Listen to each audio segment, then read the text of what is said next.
Telangana CM Revanth Reddy వాళ్ళ మరోసారి ఢిల్లీకి వెళ్లనున్నారు. ఉదయం 10 గంటలకు హైదరాబాద్ నుంచి బయలుదేరి ఢిల్లీలో ఏఐసీసీ పెద్దలను ఆయన కలవనున్నారు.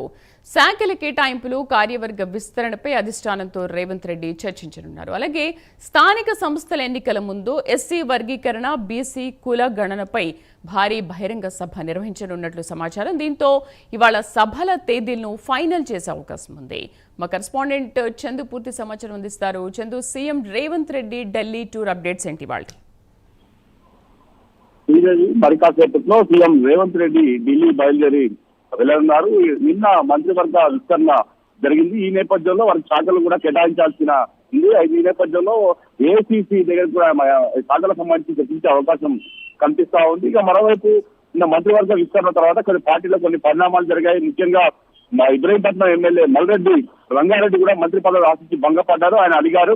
ఆయనతో పాటు నిజామాబాద్ సంబంధించినటువంటి సీనియర్ నేత ఎమ్మెల్యే సురేషన్ రెడ్డి కూడా మంత్రి పదవి ఆశించి భంగపడ్డారు. ఆయన కూడా అడిగారు. ఈ నేపథ్యంలో మీనాక్షి నటరాజన్ తో పాటు పిసిసి అధ్యక్షుడు కూడా వారి నివాసాలకు వెళ్లి వారిని బుజ్జగించేటువంటి ప్రయత్నం కూడా చేశారు. మరోవైపు ప్రేమ్ సాగర్ రావు, ఆదిలాబాద్ నుంచి ప్రేమ్ సాగర్ రావు కూడా మంత్రి పదవి ఆశించి భంగపడ్డారు.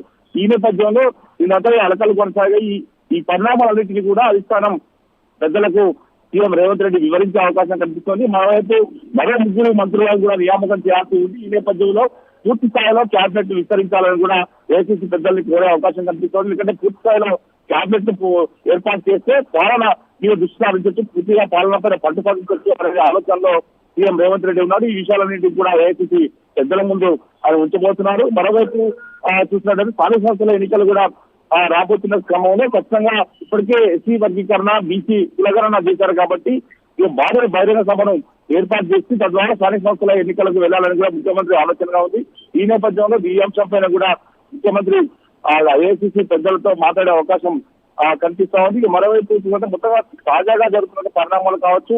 ఇప్పటికే నల్గొండ జిల్లా నుంచి కోమటిరెడ్డి రాజగోపాల్ రెడ్డి కూడా మంత్రి పదవి ఆశిస్తున్న క్రమంలో ఆ జిల్లాలో ఇప్పటికే మంత్రిగా కోమటిరెడ్డి వెంకరెడ్డి ఉన్నారు. ఈ క్రమంలో అక్కడ సామాజిక ఈక్వేషన్స్ కూడా కుదిరే అవకాశం లేదు కాబట్టి రాజగోపాల్ రెడ్డి కావచ్చు, అదేవిధంగా సురేషన్ రెడ్డి కావచ్చు, మరి ఇతర మల్లెడ్డి రంగారెడ్డి కావచ్చు, ఇలాంటి నేతలను అధికారం పెద్దలే నేరుగా ఢిల్లీ పిలిపించుకొని వారిని బుజ్జగించే ప్రయత్నాలు చేయాలి, వాళ్ళని ఒప్పించాలనేటువంటి అంశాలన్నింటినీ కూడా సీఎం రేవంత్ రెడ్డి అధికారం పెద్దలకు సూచించే అవకాశం అయితే కనిపిస్తా ఉంది. Sridevi. Right Chandu, thank you.